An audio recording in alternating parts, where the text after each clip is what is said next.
એટલે મારે સૌથી પહેલાં જ મારે જે પગલાં લેવાનું હોય એ તમારે સાચું બિયારણ ગોતવાનું હોય.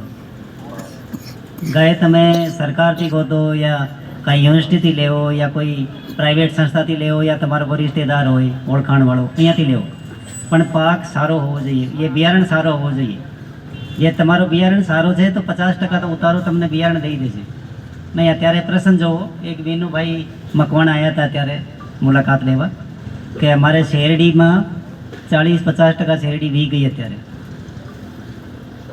લાલ રોગ, પહેલાં પાંદડો પીળું પડે, પછી લાલ ધાગા થાય, પછી ધીમે ધીમે ઉપરથી સુકાતો આખો છોડવો લાલ પડી જાય, ખેંચો તો પછી આમાં ઈયળ આવે નાની નાની, એટલે રેડ રોડ છે આમાં. અને આનો પ્રશ્ન છે, ઉકેલ છે તમારે બિયારણ જે આપણે કલમ વાવીએ ને જમીનમાં, તો આને તમારે પટ આપવું પડે, યા તો ગરમ પાણીથી આપો યા તમારે ફૂગનાશક દવાઓ છે અને પલાળીને પાછું તમારે વાવવાનું તો ઓછો આવશે. અને બીજો આપણે અહીંયા ભાવનગરમાં 555 વેરાયટી એક કામમાં લેવાની બસ, કેમ કે એમાં રસ વધારે આવે.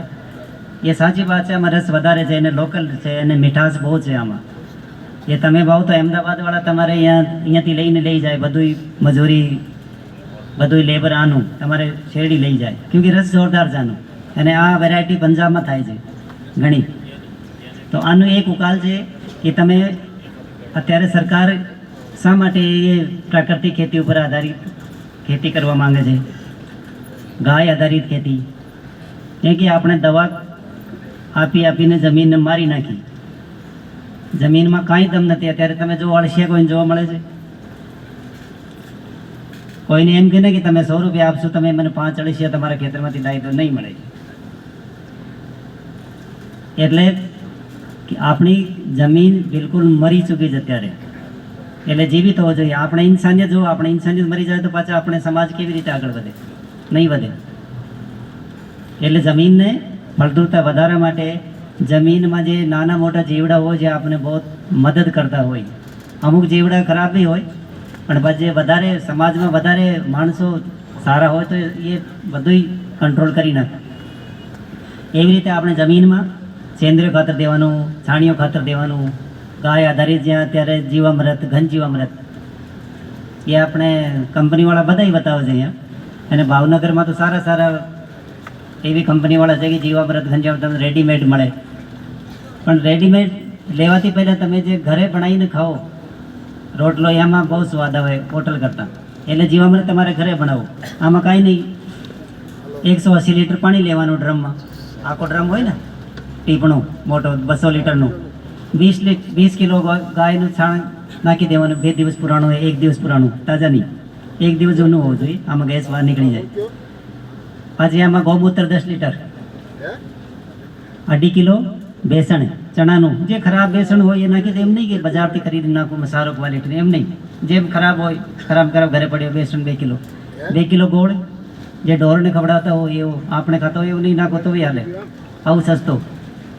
એને 500-400 ગ્રામ આપણે ક્યાંય વડલા હોય યા પીપળા હોય ને જ્યાં ભાઈ ચકલા એ બેઠતા હોય, જ્યાંની બીટો પડતી હોય, આમની માટી બેક્ટેરિયા વધારે હોય ને, અમુક છેડા પાડે થોડી માટી લઈને નાખી દેવાની. પછી ઘડીલી દિશામાં ઘુમાવાનું, ઉલટો નહીં, ઘડિયાળ દિશામાં.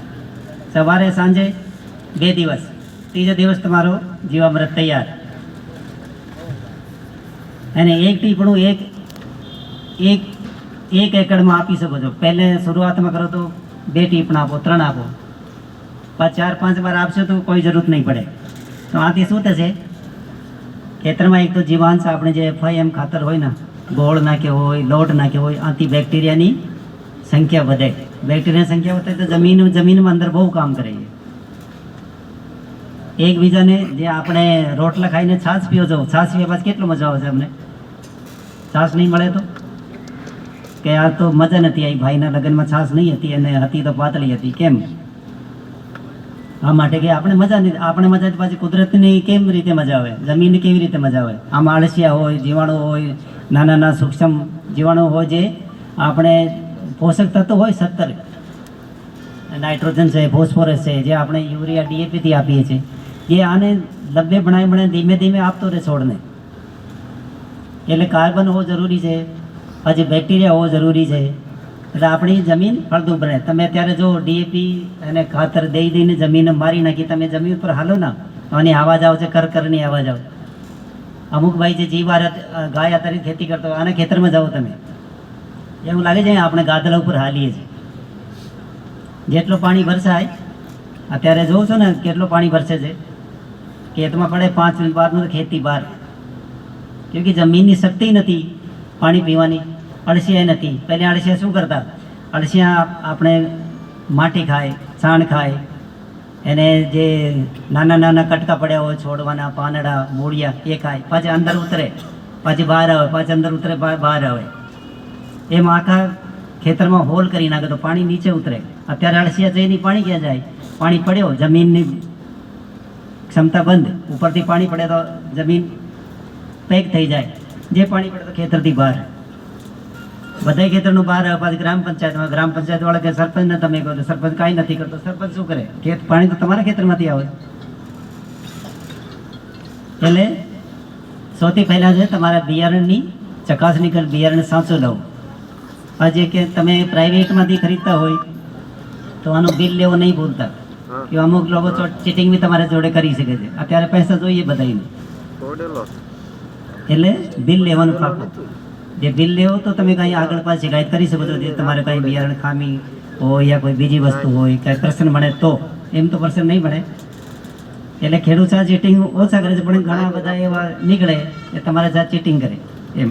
એટલે બિલ ફરજિયાત લેવાનું, એને પાછી પૂરી માવજા દેવાની. અત્યારે 1551 આ નંબર આપશે તમને, મોબાઈલ નંબર.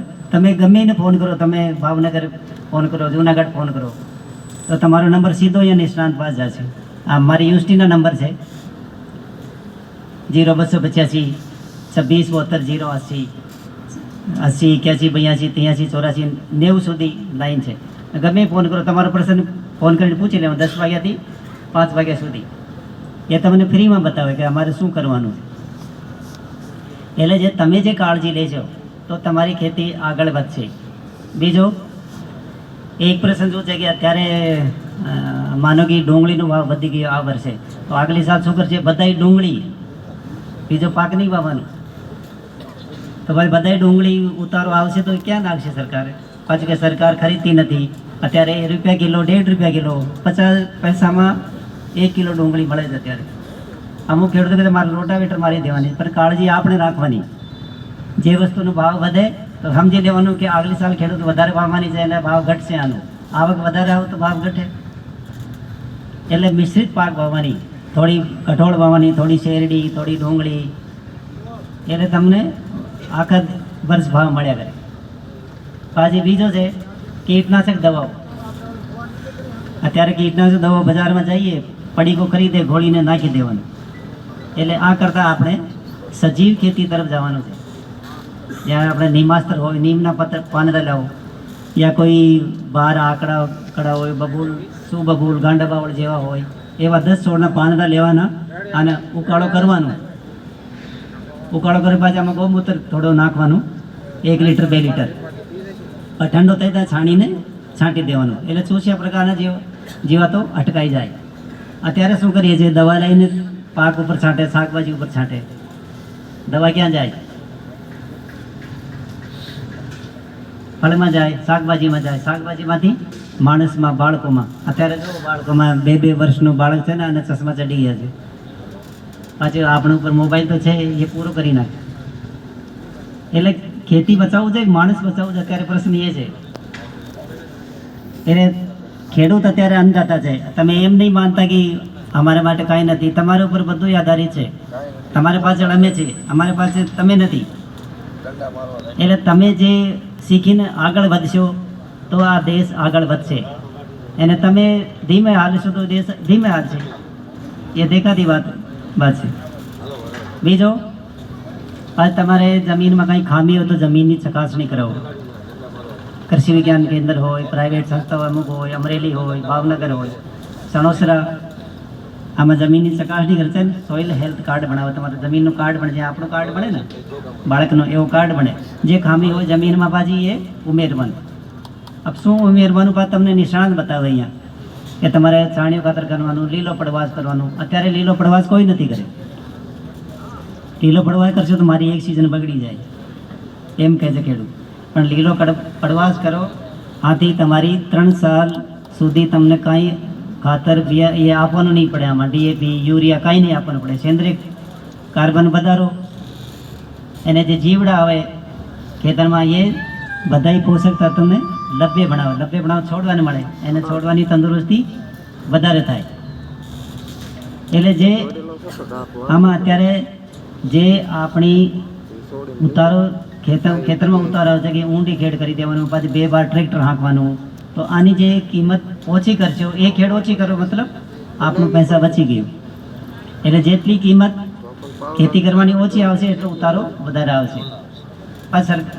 ખેડૂતોને અત્યારે શિકાયત હોય કે અમારે કપાસના વણના ભાવ નથી વધતા, પણ એ ભાવ તો સરકાર પાસે કેવી રીતે વધારે? એ તો આખા દેશમાં હોય એવી રીતે વધારે. એમ નહીં કે આપણે ગુજરાતમાં વધારે કરી દે, મહારાષ્ટ્રમાં ઓછું કરે, એમ નહીં કરે. એટલે સરકારના ભાવ હરખા છે, પણ આપણે બધું પાક વાવો તો બધું પાકનો લાભ મળે. અત્યારે આપણે ભાવનગરમાં જે ડુંગળી વાવી છે, આની જો પૈસા નથી મળતા, બધા ડુંગળી વાવી નાખી. આવતી વાર ભાવ વધશે, કઠોળનું કઠોળ, આગલી સાલ કઠોળ વાવશે.